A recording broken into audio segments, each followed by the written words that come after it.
संपूर्ण महाराष्ट्राचे लक्ष वेधून घेतलेल्या नांदणी तालुका शिरोळ येथील नांदणी मठातील महादेवी उर्फ माधुरी हत्तीनीला परत आणण्यासाठी राज्य शासनाच्या वतीने रिट पिटिशन दाखल करण्यात येईल अशी घोषणा मुख्यमंत्री देवेंद्र फडणवीस यांनी मंगळवारी मुंबईतील बैठकीत केली।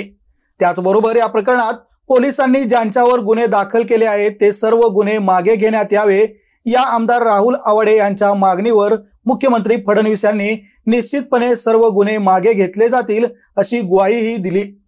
शासनाच्या या सकारात्मक भूमिकेमुळे महादेवी हत्तीन परत नांदणी मठात येण्याच्या आशा पल्लवित झाल्या आहेत।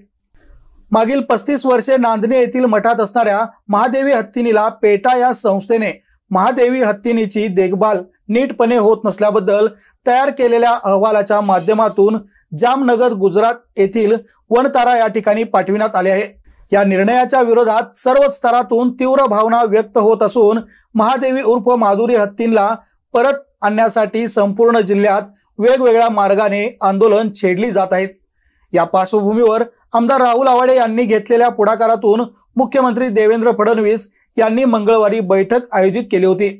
या बैठकीत उपमुख्यमंत्री अजितदादा पवार, वनमंत्री गणेश नाईक, उच्च व तंत्र शिक्षण मंत्री चंद्रकांतदादा पाटील, आरोग्य मंत्री तथा जिल्ह्याचे पालकमंत्री प्रकाश आबिटकर, वैद्यकीय शिक्षण मंत्री हसन मुश्रीफ, खासदार धैर्यशील माने, आमदार सतेज उर्फ बंटी पाटील, आमदार अमल महाडिक, आमदार डॉक्टर राजेंद्र पाटील यड्रावकर, आमदार अशोकराव माने, आमदार राहुल आवाडे, माजी खासदार राजू शेट्टी, माजी मंत्री प्रकाश आवाडे, ललित गांधी, अप्पर मुख्य सचिव वने, प्रधान मुख्य वन संरक्षण वन्यजीव, जिल्हाधिकारी अमोल एडगे, जिल्हा पोलीस अधीक्षक योगेश कुमार गुप्ता, आमदार सदाभाऊ खोत, भालचंद्र पाटील, सागर शंभू शेटे, अप्पासो भगाटे, सागर पाटील, ॲडव्होकेट मनोज पाटील, राजवर्धन नाईक निंबाळकर व संबंधित अधिकारी उपस्थित होते।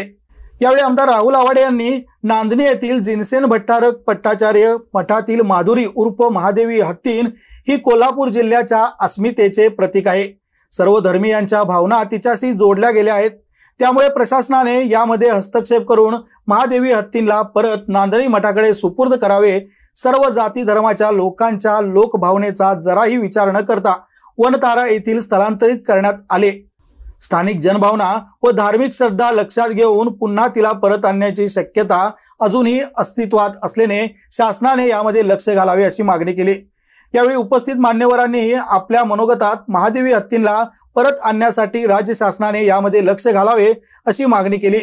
त्यावर मुख्यमंत्री फडणवीस यांनी हत्तीनीला न्यायालयाच्या निर्णयानुसार वनतारामध्ये नेण्यात आले। त्यामध्ये शासनाची भूमिका नाही, हा न्यायप्रविष्ट विषय आहे। परंतु हत्तींमध्ये गुंतलेल्या जनभावना लक्षात घेऊन जे काही कायदेशीर पर्याय आहेत त्यानुसार राज्य शासन महादेवी उर्फ माधुरी हत्तींना परत आणण्यासाठी प्रयत्न करेल। नांदणी मठाने सर्वोच्च न्यायालयात याचिका दाखल करावी, तसेच सरकार म्हणून देखील आम्ही सर्वोच्च न्यायालयात याचिका दाखल करणार आहे। महादेवी परत यावी अशी आमची भूमिका आहे। तिची काळजी घेण्यासाठी डॉक्टरांचं पथक तयार करण्यात येईल। राज्य सरकार नांदणी मठासोबत संपूर्ण ताकदीनिशी सोबत राहील असा विश्वास मुख्यमंत्री फडणवीस यांनी दिला।